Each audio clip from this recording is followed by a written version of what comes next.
Assalamualaikum warahmatullahi wabarakatuh. Selamat pagi. Waalaikumsalam warahmatullahi wabarakatuh. Waalaikumsalam warahmatullahi wabarakatuh. Selamat pagi, Bu.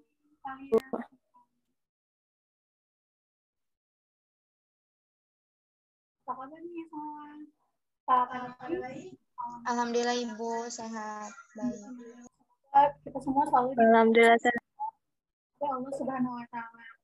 Sebelum memulai pembelajaran, alangkah baiknya kita dimulai dengan baca doa terlebih dahulu.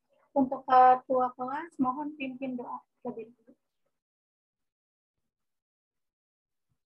Baik, teman-teman semua, sebelum mulai pembelajaran, alangkah lebih baiknya kita berdoa dulu. Berdoa.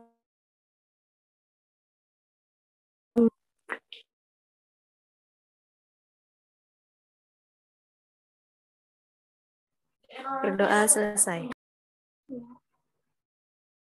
Semoga pembelajaran kita hari ini dirahmati oleh Allah sehingga dimudahkan kita semua untuk mencerna materi yang akan disampaikan Ibu pada hari ini. Nah, sebelum kita memasuki materi, Ibu akan absen kalian terlebih dahulu ya. Untuk Dian Sapitri hadir?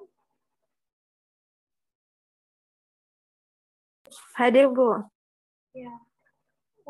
Aliansyah hadir?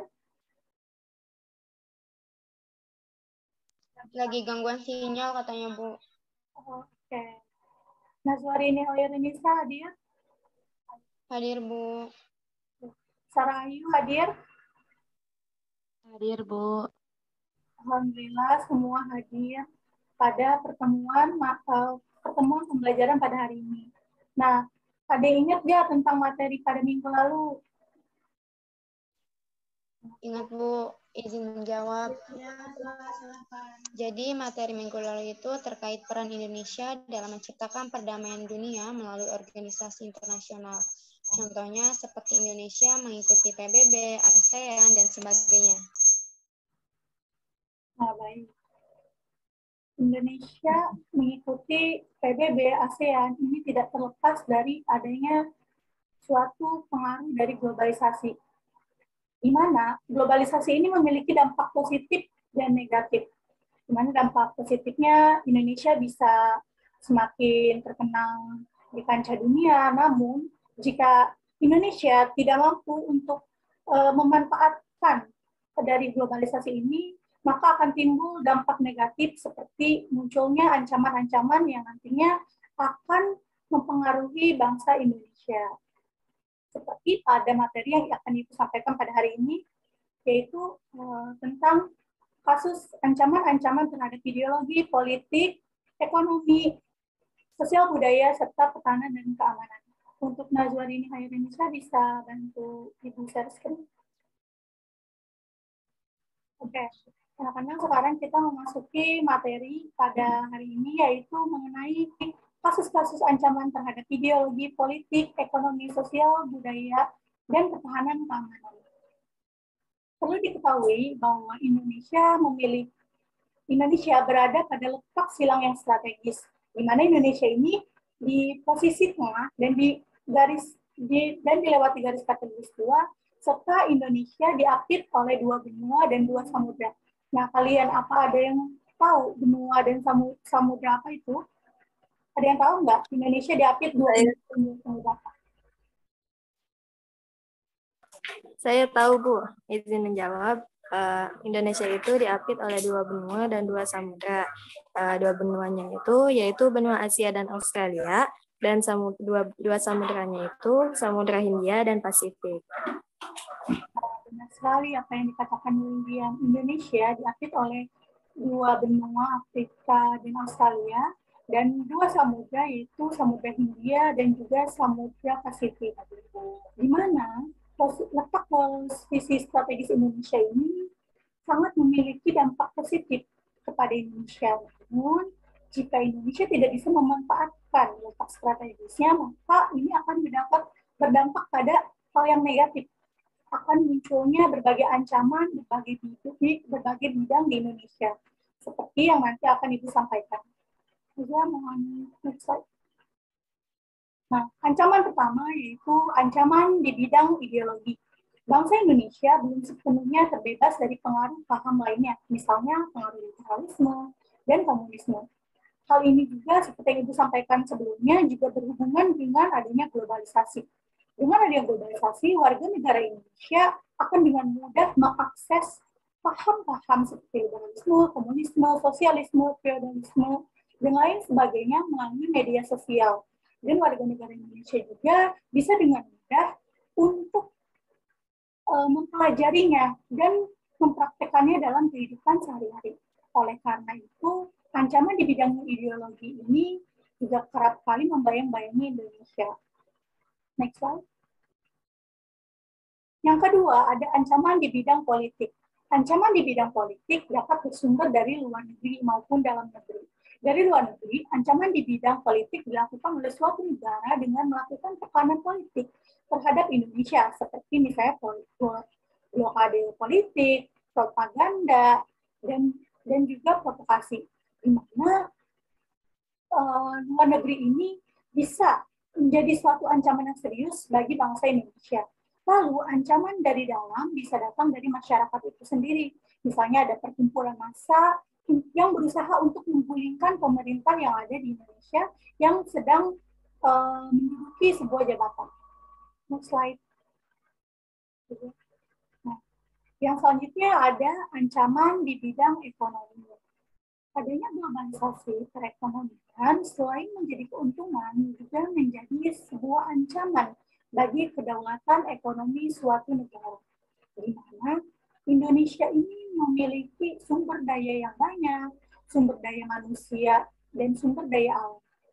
Namun, jika Indonesia tidak bisa memanfaatkan itu, lagi-lagi ini akan berdampak negatif dan menjadi suatu positif bagi pihak lain dari pihak negara lain. Ditambah dengan adanya suatu globalisasi. Karena hal ini bisa dilihat bahwa sekarang ekonomi Indonesia mulai dikuasai oleh pihak asing. Juga adanya kesenjangan ekonomi yang sangat begitu kental di ibu kota.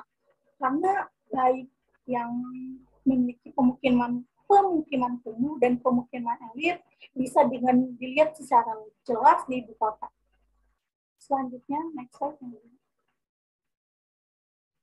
Ancaman selanjutnya yaitu ancaman di bidang sosial budaya.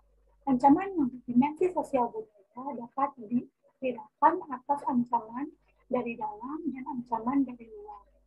Ancaman dari dalam didorong oleh isu-isu kemiskinan, kebodohan, keterbelakangan, dan ketidakadilan. Dan juga ancaman di bidang sosial budaya ini selain dari isu-isu itu, dari dalam didorong oleh rasanya tingginya rasa individualisme. Sehingga sekarang seseorang ini rasa peduli terhadap orang lain itu berkurang. Bisa dilihat bahwa sekarang rasa egois tiap individu itu semakin tinggi dan lebih mementingkan diri sendiri dibandingkan kepentingan umum. Lalu dari luar ini berupa dampak negatif dari globalisasi, seperti misalnya lebih mencintai produk luar negeri, mencintai budaya luar negeri seperti budaya Korea, budaya Barat, budaya Jepang, maupun budaya Cina. Sehingga budaya Indonesia sendiri yang harusnya dilestarikan, yang harusnya dijaga, itu semakin memudar. Seperti tari Jepang yang sekarang mulai berkurang peminatnya, tari tradisional lain, maupun budaya Indonesia yang lainnya yang sekarang peminatnya semakin berkurang. Ancaman yang terakhir yaitu ancaman di bidang pertahanan dan keamanan. Wujud ancaman di bidang pertahanan dan keamanan pada umumnya berupa ancaman militer. Di Indonesia sendiri pernah terjadi pemberontakan bersenjata yang sangat luar biasa. Ada yang tahu pemberontakan bersenjata apa saja yang pernah terjadi di Indonesia? Izin menjawab, Ibu. Ya, Sarah, silakan.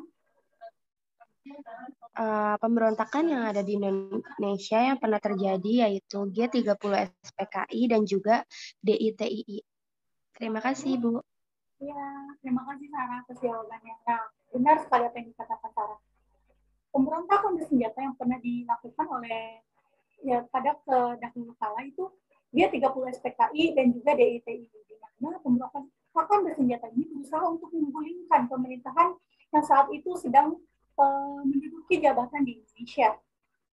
Namun saat ini pun ancaman pada pertahanan dan keamanan bisa saja terjadi seperti karena masih adanya terorisme dan dari ancaman dari luar negeri juga. Paham-paham seperti ISIS dan lain sebagainya bisa saja menjadi suatu ancaman dalam pertahanan dan keamanan Indonesia. Nah, materi Ibu sudah selesai yang Ibu jelaskan. Apa ada yang ingin bertanya?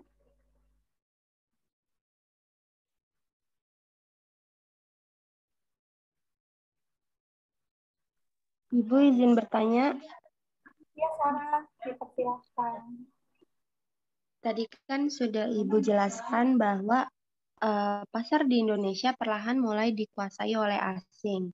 Maksud dari pernyataan itu bagaimana ya, Bu? Nah, bagus sekali Sarah pertanyaannya. Tadi Sarah bertanya bahwa Terima kasih. bahwa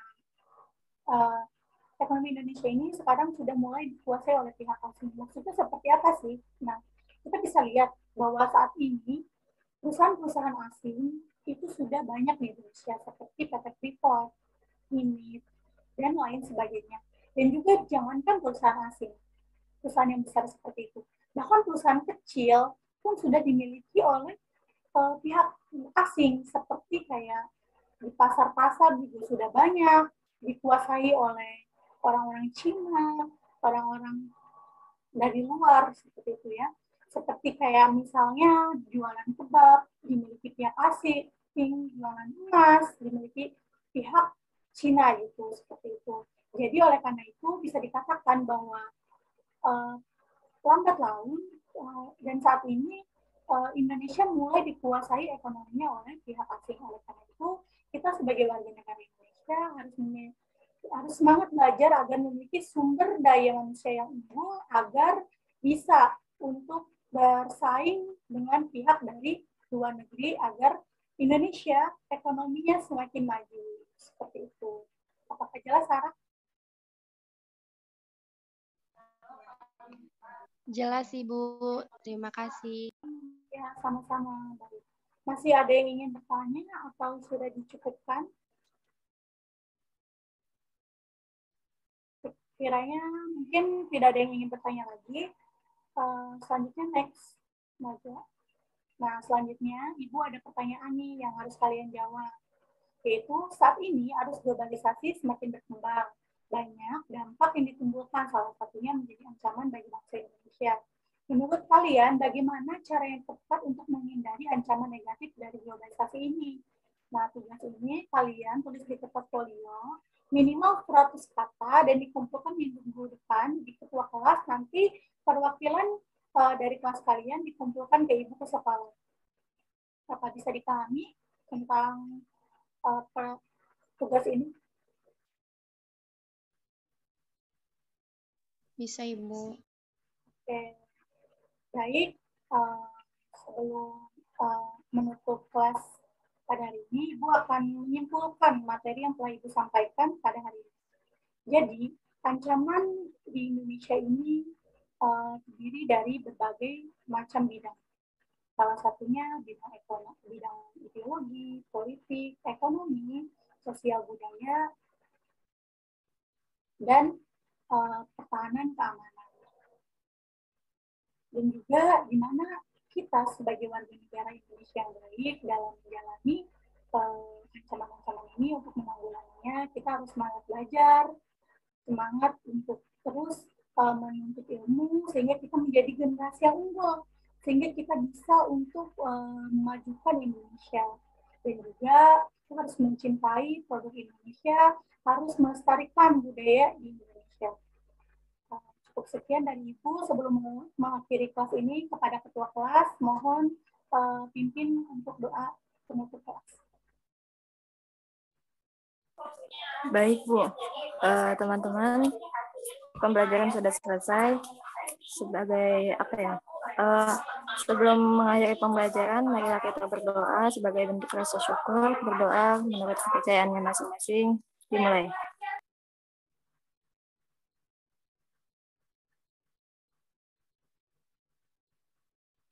Berdoa selesai. Ya, Ibu akhiri pada pertemuan kali ini. Semoga kalian sehat terus. Semoga apa yang telah ilmu kita dapatkan hari ini diberkahi Allah. Assalamualaikum warahmatullahi wabarakatuh. Waalaikumsalam warahmatullahi wabarakatuh. Waalaikumsalam warahmatullahi wabarakatuh. Terima kasih, Bu.